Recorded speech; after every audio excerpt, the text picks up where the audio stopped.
Yeah. So these guys are using technology to bring stories to millions of people. I'm not going to sit here and tell you about all they do because I'm going to let Kerri do that. So let me just bring her right to the stage. Round of applause, Kerri Hoffman, COO of PRX.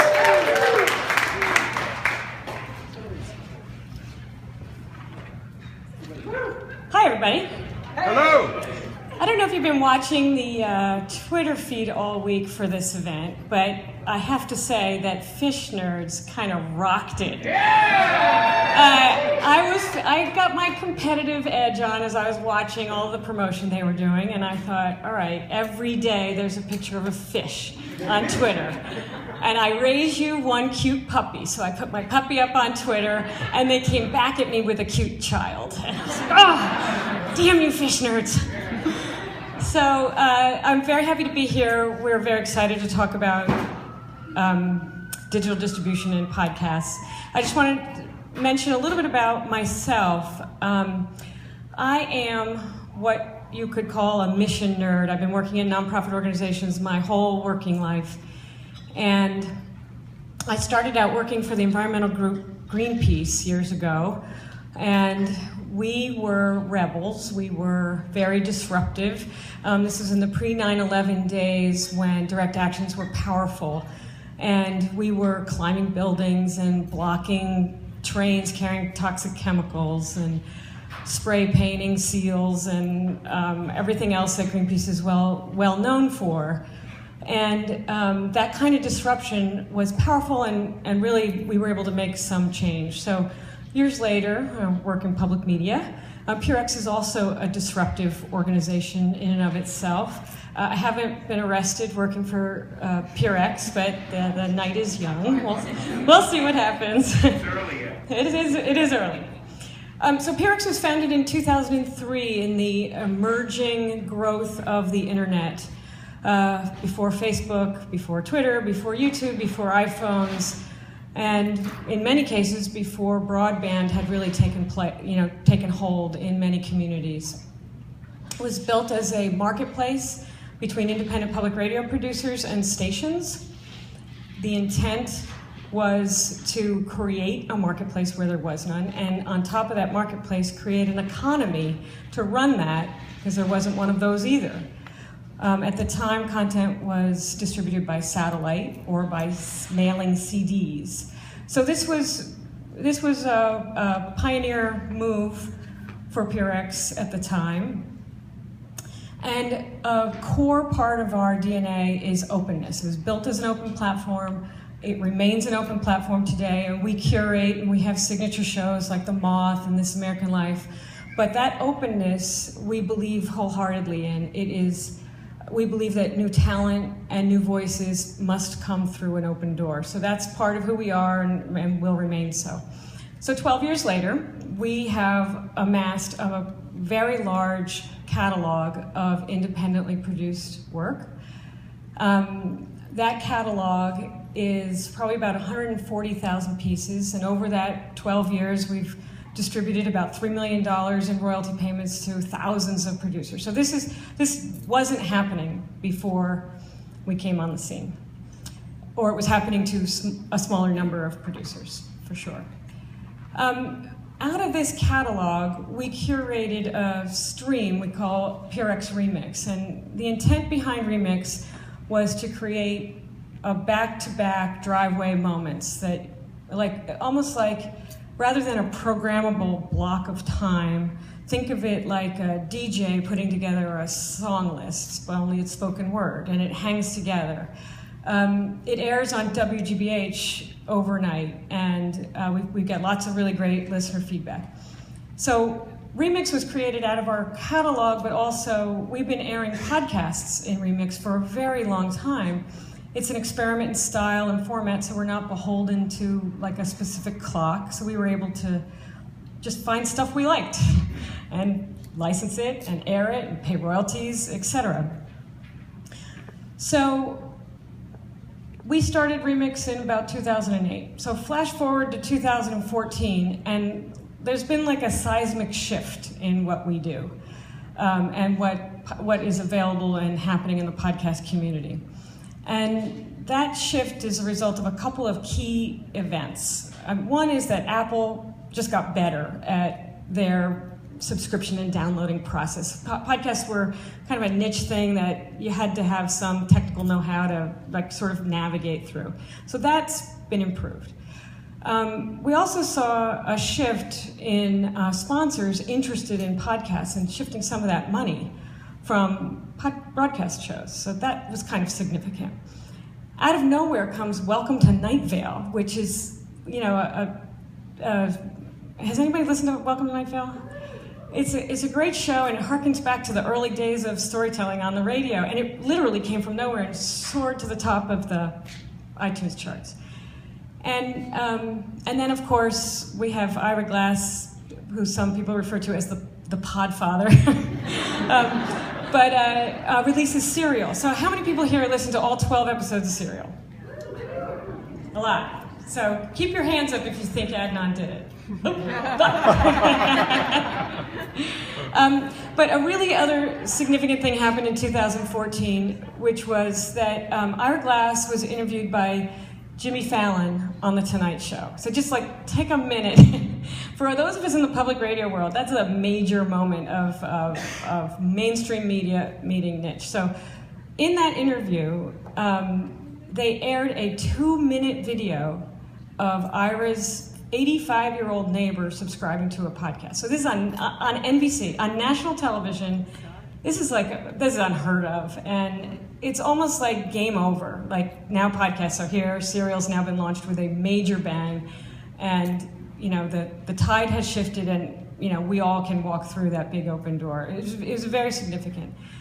The other thing in 2014 is a lot more research was done about podcasting and podcast listeners. And the Infinite Dials, a white paper released, in their research, they determined that about 39 million people are listening to podcasts on a monthly basis. This is actually from 2014. That number is probably around 46 right now. So sounds like a very, very big number. If you put together all of the media consumption that people listen to, podcasts actually still occupy a sliver.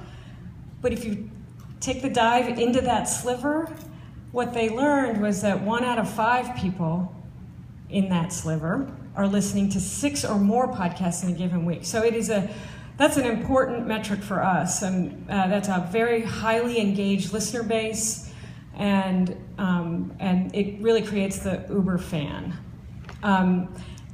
In 2014, PRX also launched a podcast network called Radiotopia, and it's anchored by 99% Invisible, which is a podcast about design. Actually, probably sometime today, Roman Mars, who's the producer and host of 99% Invisible, gave a TED Talk, so that's also a big moment. I'm at Boston Talks, he's at TED Talks, but the idea behind Radiotopia was to think about individuals as talent. So we were looking for individuals as opposed to looking for shows. We were producing for mobile and podcast first, broadcast second. We flipped the model of everything we've been doing for all these years.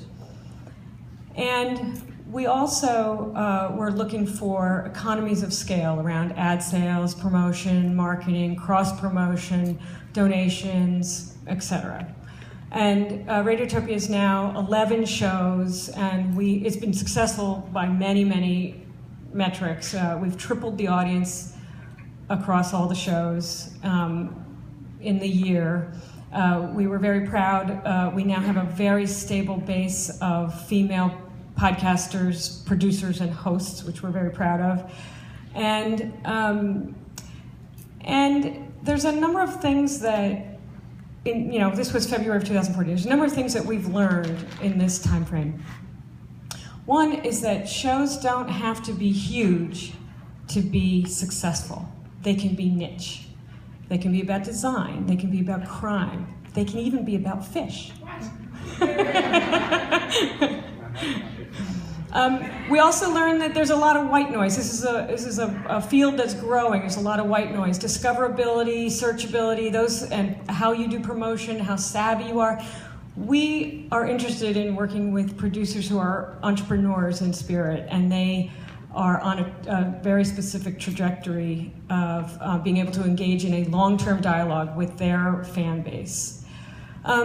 We also learned a lot about our fan base, and in the fall we had a Kickstarter campaign, and we raised $620,000 through the Kickstarter campaign, which was, I'm sorry to throw out so many numbers, but it's a big deal, which was, to thank you, it was 248% more than our goal, and we thought our goal was actually quite ambitious.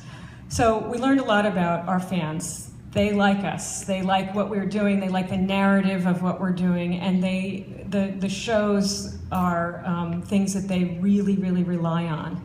We also learned that our fan base local in Boston, we announced a party today for our backers, and in 40 minutes it sold out.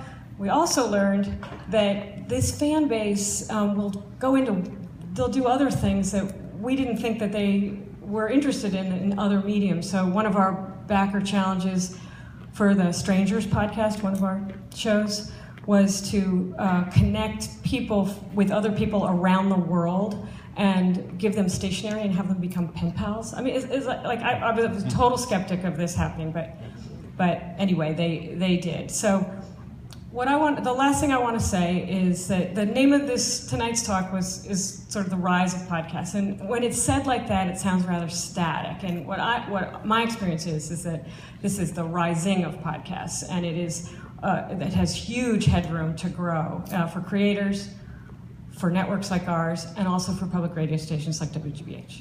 So thank you very much. All right, Kerri Hoffman, hang on to that. I got a couple of questions for you. So, you know, for somebody like me or just anybody in this crowd here, how you're talking about all this stuff that you guys are doing at PRX. How do I encounter you? I mean, aside from you said you can listen to the overnight on 89.7, but you guys have a website. Can I go there and browse content? How does it work? Sure. So PRX.org is where you access that huge catalog that I referred to. We also have built a couple of mobile apps. We have the Public Radio Player, which streams about 500 public radio stations around the country and about 1,000 on-demand shows free. So not a lot of options. Not a lot of options. Okay. And then we also the remix stream that I referred to. There's a remix app that's free, and it has 2 buttons on it. It's play and skip.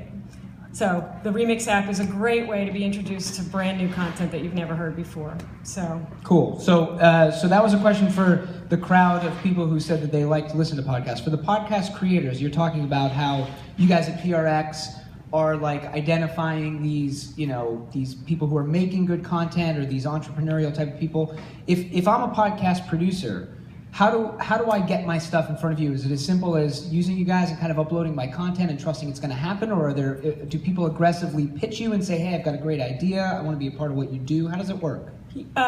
Yes. All of it. All of that. We get pitches all the time for podcasts, Radiotopia, for radio shows too. And like I said, because PRX is an open platform, anybody can upload content to audio files to PRX.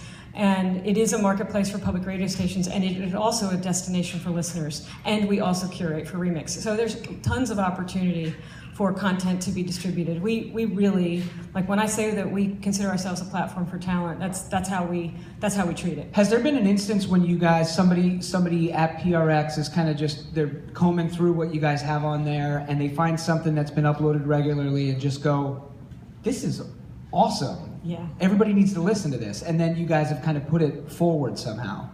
Yes, we actually had we had a viral hit. It's like the first one we had, and there's a story going around the internet where 2 little girls who one gives the other a haircut, and their dad recorded it. And it was on PRX, and it had been on PRX for a while. It had been on PRX for a couple years. No station had licensed it. It was like an odd 2-minute piece. He used PRX. He stuck it up there, never looked back. The Huffington Post picked it up, and then it went crazy. It actually almost crashed our servers. And within about a month, that producer was like on the Today Show and had a book deal. I mean, it was like a crazy moment, and it was literally the two little girls. And Fish nerds, you guys listening? Excellent. All right, Kerri Hoffman, PRX. Thank you very much. Okay, guys, we're going to take a break for a little bit. You guys get another beer.